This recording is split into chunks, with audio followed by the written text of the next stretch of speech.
नमस्कार, मैं सतेंद्र कुमार। आप सभी को नव वर्ष की हार्दिक शुभकामनाएं और बहुत बहुत बधाई। इस साल की तीसरी वीडियो होने जा रही है और आज हम बात करेंगे महाकुंभ के बारे में। मीडिया में और सोशल मीडिया में, चाहे प्रिंट मीडिया में, ये खबरें छपी हुई है कि मकर संक्रांति के दिन महाकुंभ में 3.5 करोड़ श्रद्धालुओं ने स्नान किया और खाना खाए और उसी दिन वहां से चले गए। इस तरह की बातें काफ़ी ज़ोरों शोरों से दावा किया जा रहा है। तो आज इसी पर बात करेंगे कि जो आम जनता से जुड़ी हुई मुद्दे है उस पर कहीं खबरें नहीं चल रही है और भारत में पिछले कई महीनों से महाकुंभ की तैयारियों को लेकर काफ़ी चर्चा रही और अब 45 दिन तक ये चर्चा चलती रहेगी, क्योंकि 45 दिनों तक महाकुंभ का ये मेला चलेगा और इसमें अनुमान लगाया गया है कि 45 करोड़ श्रद्धालु आएंगे स्नान करने। और जो उत्तर प्रदेश के मुख्यमंत्री हैं योगी आदित्यनाथ, उनका दावा है कि इस मेले से 2,00,000 करोड़ का कारोबार भी होगा। लेकिन जो फाइनेंशियल ईयर 2025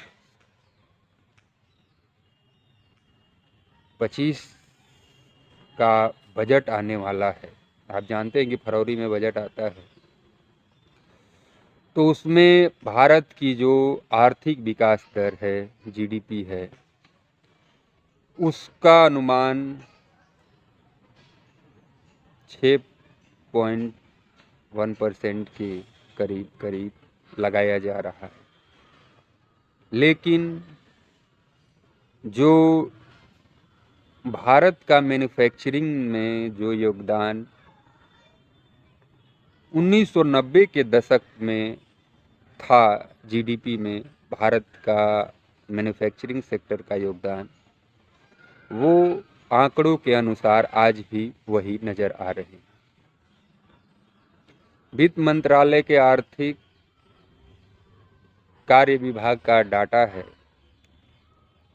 जो मेकिंग इंडिया की शुरू होने के बाद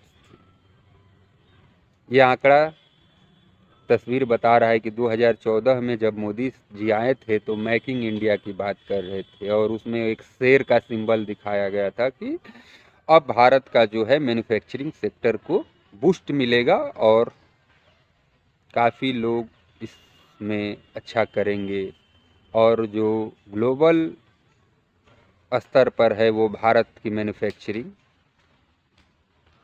उस कंपटीशन में आ जाएगी जहां पर विश्व के कई देश नंबर 1, नंबर 2, नंबर 3 या टॉप 10 में बने हुए। 2014 में जीडीपी में मैन्युफैक्चरिंग का योगदान 15% था, 2015 में बढ़कर 16% हुआ, उसके बाद लगातार 3 सालों तक 15% रहा। 2019 में जीडीपी में मैन्युफैक्चरिंग की हिस्सेदारी घटकर 13% पर आ गई। कोविड के वर्षों में भी यह क्षेत्र जीडीपी में 13 से 14% योगदान करता रहा, उतना ही जितना कोविड से पहले। 2024 में मैन्युफैक्चरिंग का योगदान 17.7% ही पहुंचा। 17% कोई बड़ी बात नहीं। 1990 के दशक में मैन्युफैक्चरिंग की जो योगदान थी जीडीपी में वो 16 से 17% हुआ करती थी। 35 साल बाद भी हम मैन्युफैक्चरिंग के क्षेत्र में उसी मुकाम पर आज भी खड़े हैं। लेकिन उसकी चर्चा आपको कम देखने को मिलेगी। लेकिन दिल्ली चुनाव और बिहार में शहीद दही चूड़ा का चुनाव, नीतीश किधर जा रहे हैं, बिहार में कौन सरकार बनेगा, राजनीति में क्या होगा, लेकिन ये महंगाई और कमर तोड़ महंगाई जो जनता झेल नहीं पा रही, चाहे वो इंश्योरेंस सेक्टर हो, इंश्योरेंस सेक्टर में भी काफ़ी महंगाई बढ़ चुकी है। जिस तरह से प्रीमियम 2 से 5 साल पहले जो हेल्थ इंश्योरेंस के प्रीमियम थे वो दुगने हो गए। चाहे कार इंश्योरेंस की बात करें, जो 10,000 की बीमा होता था वो 15,000 के हो रहे हैं। पेट्रोल डीजल का और गैस का तो आप समझ ही रहे होंगे। यहाँ पर मीडियम जो फैमिली है वो साबुन सरफ नहीं खरीद पा रहा है।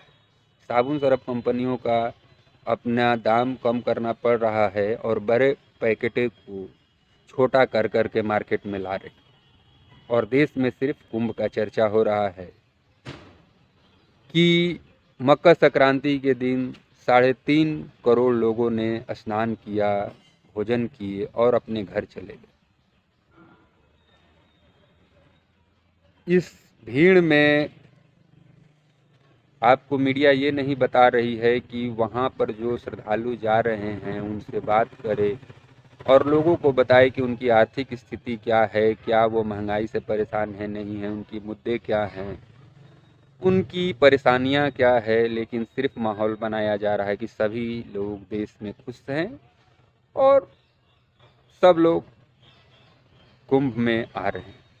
तो कुंभ के बारे में आपको बता दें कि हर 6 साल पर अर्ध कुंभ लगता है, 12 साल पर कुंभ लगता है और ये जो महाकुंभ लग रहा है ये 12 कुंभों के बाद लग रहा है, यानी 144 साल बाद महाकुंभ का आयोजन किया गया। ये धार्मिक से ज़्यादा ये एक सरकार का राजनीतिक बनते जा रहा है, जिसमें कई साधु संतों ने भी इसका विरोध किया कि ये धार्मिक है और ये सदियों से चला आ रहा।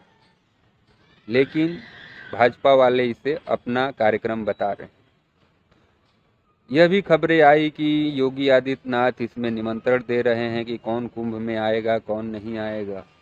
लेकिन ये आस्था का विषय है, सबको जाना चाहिए और जो परंपराएं चलती आ रही है उसको आप अगर फॉलो करते हैं, मानते हैं, तो ये आपकी आंतरिक इच्छा होनी चाहिए।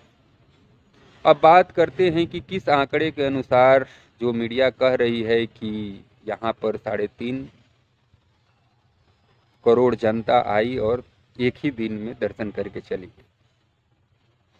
5,000 हेक्टेयर का ये पूरा क्षेत्र है, 12 किलोमीटर लंबा क्षेत्र है जहाँ पर लोग स्नान कर रहे हैं। अगर दोनों तरफ को मिला दें तो 24 किलोमीटर होता है। मोटा मोटी अगर एक ट्रेन में 2,000 लोग भी पहुंच रहे हैं श्रद्धालु प्रयाग में, तो 1 करोड़ लोग को पहुंचने के लिए 5,000 ट्रेनें लगेंगी। अगर किसी बस में 50 लोग भी आ रहे हैं तो 2 लाख बसें लगेगी। अगर किसी एसयूवी में 10 लोग भी आ रहे हैं तो 10 लाख एसयूवी गाड़ियाँ लगेगी। क्या ये इतना असर आपको लगता है कितने लोग आ गए होंगे? लेकिन इस तरह की सारे बातों को छोड़कर और 45 दिन इसी तरह की चर्चा चलेगी। वहीं पर जो एल&टी के चेयरमैन हैं एस.एन. सुब्रमण्यम, उनका बयान भी काफ़ी चर्चा चल रहा है कि जो मैन्युफैक्चरिंग सेक्टर है अगर उसको ग्लोबल लेवल पर बेहतर करना है तो यहाँ के लोगों को 90 घंटे काम करना पड़ेगा। संडे को छुट्टी नहीं लेना होगा। संडे को छुट्टी लेकर आप बीवी के चेहरे क्यों देखेंगे? आप काम पर निकलिए, काम कीजिए। एल&टी के चेयरमैन ये नहीं बता रहे हैं कि आम मजदूर, आम एम्प्लॉय से उनका 500% ज़्यादा सैलरी उठा रहे हैं, यानी कि 50 करोड़ से ज़्यादा वो सैलरी उठाते हैं, और उन्हीं की कंपनी में कोई 40,000 50,000 पर नौकरी कर रहा है, कोई 10,000 पर सिक्योरिटी गार्ड का काम कर रहा है।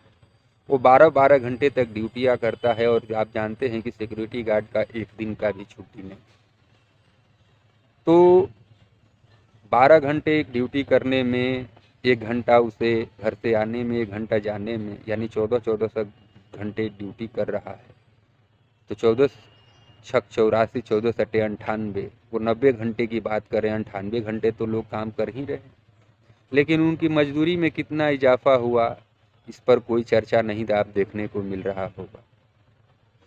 कोविड के दौरान जो लेबरों से जुड़ी तमाम तरह की कानूनें थी, उसे सेंट्रल गवर्नमेंट ने और स्टेट गवर्नमेंट ने फ्रीज कर दिया कि जब तक कारपोरेट सेक्टर की स्थिति सही नहीं हो जाएगी, जब भी चाहेगा कोई कंपनी किसी एम्प्लॉय को निकाल देगा, जितना घंटा चाहे उतना घंटा काम करा सकता है। लेकिन जब बात सैलरी की आती है तो इस पर कोई चेयरमैन, कोई कंपनी वाला ये नहीं कहता है कि इनकी सैलरी भी बढ़नी चाहिए। टोटल प्राइवेट सेक्टर में 8 घंटे की ड्यूटी को बढ़ाकर 12 घंटे 14 घंटे के काम लिए जा रहे हैं, लेकिन सैलरी उस हिसाब से नहीं बढ़ी।